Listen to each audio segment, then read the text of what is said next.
നമസ്കാരം. സുഭാഷിതം ഡിജിറ്റൽ ചാനലിലേക്ക് എല്ലാവർക്കും സ്വാഗതം. വളരെ ഹൃദയത്തോടുകൂടി ഹൃദയപൂർവ്വമാണ് എല്ലാവർക്കും ഓണാശംസകൾ നേരുന്നത്.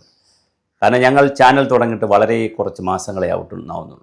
അതിനിടയിൽ അതിമനോഹരമായ രീതിയിൽ ഞങ്ങളുടെ ചാനലിനെ പ്രൊമോട്ട് ചെയ്യുന്നു.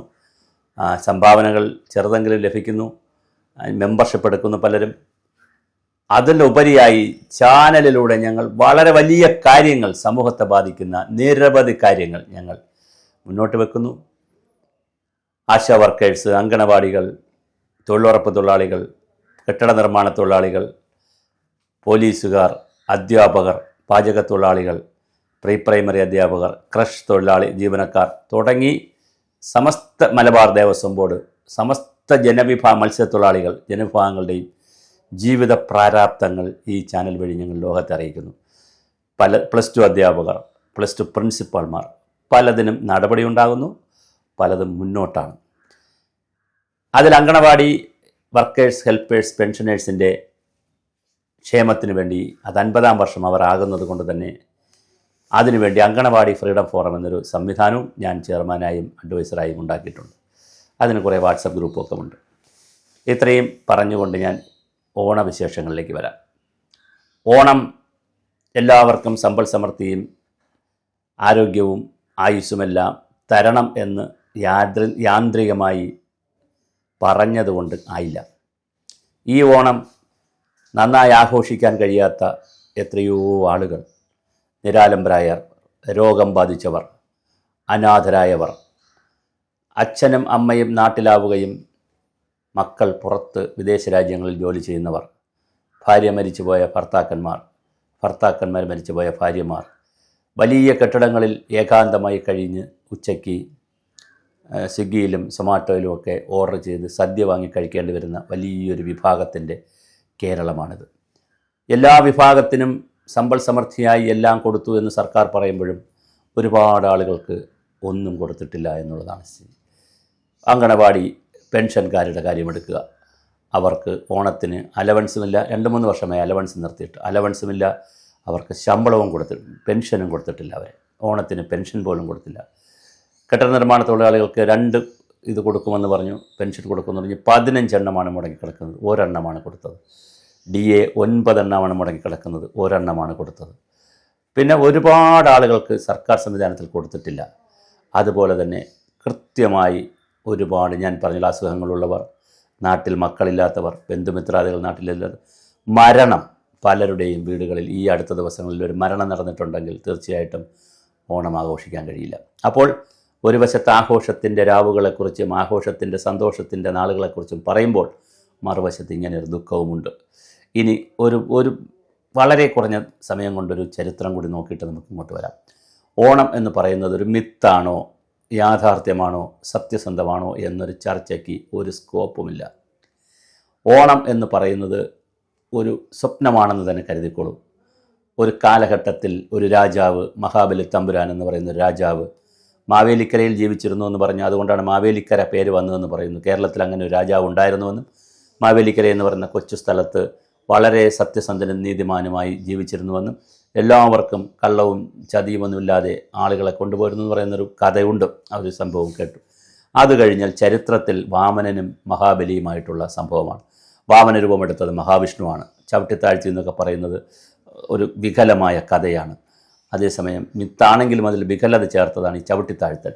വാമന രൂപത്തിൽ വന്ന മഹാവിഷ്ണു മഹാബലിയുടെ അഹങ്കാരം തീർക്കണം എന്ന് മാത്രം കരുതിക്കൊണ്ട് മഹാബലിയോട് 3 ചുവട് മണ്ണ് ചോദിക്കുമ്പോൾ അത് ഒന്നാമത്തെ ചുവട് കൊണ്ട് ഭൂമിയും 2 കൊണ്ട് ആകാശവും മറ്റെല്ലാ സ്ഥലങ്ങളും കീഴടക്കി 3-ാമത്തെ ചുവട് വയ്ക്കാൻ സ്ഥലമില്ലാതെ തൻ്റെ തല മഹാബലി തമ്പുരാൻ കട്ടിക്കൊടുക്കുകയും അവിടെ ചവിട്ടുന്നില്ല. അതൊക്കെയാണ് രസകരമായ കാര്യം. ഒന്ന് കാലുയർത്തി മഹാവിഷ്ണു കാലൊന്നുയർത്തി ഒന്ന് സാങ്കല്പികമായി ചവിട്ടുന്നതായി കാണിക്കുന്നു.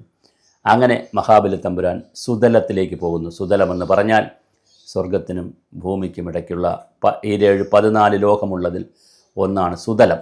ആ സുതലത്തിലേക്ക് പോകുന്നു എന്നാണ് കഥ. സുതലമെന്ന് പറയുന്ന സുഖസൗഹൃദങ്ങളോട് കഴിയുന്നൊരു സ്ഥലമാണ്. അപ്പോൾ മാവേലി തമ്പുരാൻ പോയപ്പോൾ പറഞ്ഞു, വർഷത്തിലൊരു പ്രാവശ്യം എനിക്ക് പ്രജകളെ കാണാൻ വരണം, ഇതൊക്കെ കഥകളാണ് കേട്ടോ. അതിൻ്റെ യാഥാർത്ഥ്യ സത്യസന്ധതയൊക്കെ ഇനി തിരിച്ചറിഞ്ഞ് വരണം. അപ്പോൾ അത് മഹാവിഷ്ണു സമ്മതിച്ചു എന്നുള്ളതാണ്. മഹാവിഷ്ണു ഇങ്ങനെ വരുമെന്നും ഇങ്ങനെ ചെയ്യുമെന്നുമൊക്കെ നന്നായി മഹാബലിക്ക് അറിയാമായിരുന്നു. കാരണം അദ്ദേഹത്തിന് ജീവിതത്തിൽ സത്യസന്ധനും നീതിമാനുമായ വളരെ വലിയ ആളായിരുന്നപ്പോഴും അധികാരത്തിൻ്റെ ലഹരി തലയ്ക്ക് പിടിച്ചുകൊണ്ട് കുറേ പ്രശ്നങ്ങളുണ്ട് എന്നുള്ളത് മഹാബലി തിരിച്ചറിഞ്ഞിരുന്നു. അവനവൻ ചെയ്യുന്ന കർമ്മത്തിൻ്റെ ഫലം അവനവൻ അനുഭവിച്ചേ കഴിയൂ എന്നൊരു സത്യം കൂടിയാണ് ഒരു നീതിശാസ്ത്രമാണ് ഓണം നമുക്ക് പ്രദാനം ചെയ്യുന്നത്. എത്ര മഹാനായാലും എത്ര മഹാബലിയായാലും കർമ്മദോഷം ഉണ്ട് എന്ന് നമ്മെ പഠിപ്പിക്കുന്ന ഒരു മഹത്തായ സന്ദേശമാണ് ഓണം. അതുപോലെ തന്നെ കേരളത്തിൽ വിളവെടുപ്പ് നെല്ലിൻ്റെ അല്ല, പക്ഷേ പച്ചക്കറികളുടെയൊക്കെ വിളവെടുപ്പുമായി ബന്ധപ്പെടുത്തിയൊരു ആഘോഷമാണ്. അങ്ങനെ വളരെ വ്യത്യസ്തമായി പിന്നെ ഓണത്തിന് ഞങ്ങളൊക്കെ കുഞ്ഞുങ്ങളായിരിക്കുമ്പോൾ പുതിയ ഷർട്ട് എടുക്കുക, അതുപോലെ തന്നെ അന്ന് രാവിലെ തന്നെ അതിരാവിലെ കുളിച്ച് അമ്മയും അച്ഛനും ഒക്കെ വാങ്ങി തന്നുള്ള പുതിയ ഷർട്ടൊക്കെ ഇട്ട് നാട്ടിൻപുറത്ത് ഗ്രാമത്തിലേക്ക് ഇറങ്ങി എല്ലാവരെയും കണ്ടാടാ എൻ്റെ ഓണക്കോടി എന്നൊക്കെ പറയുന്നത് ഭയങ്കര സന്തോഷമുള്ള ദിവസങ്ങളാണ്. എല്ലാവരും ഓണക്കോടി എടുക്കുന്ന ദിവസം. ഇപ്പോൾ അങ്ങനെയില്ല. എല്ലാ കാലവും എല്ലാ ദിവസവും ഓണക്കോടിയാണ്. മലയാളി ദാരിദ്ര്യത്തിൽ നിന്ന് മാറി. രണ്ടാമത് സദ്യ ഉണ്ടാക്കുന്നത് വർഷത്തിൽ ഒരു പ്രാവശ്യമായിരിക്കും. എല്ലാ വിഭവങ്ങളും അല്ലെങ്കിൽ കല്യാണത്തിന് പോകണം സദ്യ ഉണ്ടാക്കുന്നത്. ഇതൊക്കെ വലിയ ആഘോഷമാണ്. പിന്നെ നാടൻ പന്തുകളി, പിന്നെ ഒരുപാട് കളികൾ, പിന്നെ തിരുവാതിര, അങ്ങനെ ഒരുപാട് കാര്യങ്ങൾ, വടംവലിയൊക്കെ എല്ലാ സമൂഹ കയറ്റം, ഇങ്ങനെയുള്ള ഒരുപാട് കാര്യങ്ങളില്ല. പിന്നെ റെസിഡൻസ് അസോസിയേഷനുകൾ, ഓണാഘോഷ ക്ലബ്ബുകൾ, ഇതെല്ലാം നാട്ടിലെ ആഘോഷങ്ങൾ നടത്തും. അപ്പോൾ എല്ലാവരും വളരെ സന്തോഷത്തിനും ഇതിനകത്തൊരു ഏറ്റവും വലിയ പ്രത്യേകത കൂടെ പറഞ്ഞ് നമുക്ക് അവസാനിപ്പിക്കാം. ജാതി മത വർഗ വർണ്ണ വ്യത്യാസമില്ലാതെ എല്ലാ മലയാളികളും ഓണം ആഘോഷിക്കാറുണ്ട്. ഒരുപക്ഷെ മുസ്ലിംസും ക്രിസ്ത്യാനികളും ഒക്കെ അങ്ങനെ വളരെ പരസ്യമായി രംഗത്ത് വന്നില്ലെങ്കിലും അവരും ഓണാശംസകൾ നേരുന്നു. അവരുടെ വീട്ടിലും കുഞ്ഞുങ്ങളൊക്കെ ഉണ്ടെങ്കിൽ പായസം വയ്ക്കും, അവർ സന്തോഷിക്കും. ഇന്നലെ ഒരു വീഡിയോ ഞാൻ കാണാനിടയായി. റീലാണ്. മലപ്പുറത്തെ കുറേ മുസ്ലിം വനിതകൾ ഓണത്തിൻ്റെ മാവേലി തമ്പുരാനെയൊക്കെ ഇങ്ങനെ വേഷം കെട്ടിച്ച് ഒരാളിനെയും കൊണ്ടുവന്ന് വലിയ ആഘോഷത്തിൽ അവർ തെരുവിലൂടെ പാട്ടും പാടി പോകുന്ന റീൽസ് കണ്ടു. ചിലപ്പോൾ റീൽസിന് വേണ്ടി ആയിരിക്കാം, എന്നാലും ഒരുപാട് ആളുകൾ ഓണം ആഘോഷിക്കുന്നു. ഓണം സത്യത്തിൻ്റെ, സമത്വത്തിൻ്റെ, സാഹോദര്യത്തിൻ്റെ, സമ്പൽ സമൃദ്ധിയുടെ, സഹകരണത്തിൻ്റെ, സഹാനുഭൂതിയുടെ വലിയ നാളുകളെ ഓർമ്മിപ്പിക്കുന്നതാണ്. അതുണ്ടോ ഇല്ലയോ എന്നുള്ളത് വലിയ പ്രശ്നമാണ്. ഞാൻ പറഞ്ഞ പോലെ സമസ്ത ജനവിഭാഗങ്ങൾക്കും ഓണമുണ്ണാൻ കഴിയുമോ എന്ന് പോലും അറിയില്ല. എത്രയോ പേർ രോഗങ്ങളുടെ അടിമകളാണ്, എത്രയോ പേർക്ക് ഏകാന്തതയുണ്ട്. അപ്പോൾ എല്ലാ ആളുകളെയും ചേർത്ത് പിടിക്കുന്നു സുഭാഷിതം ചാനൽ.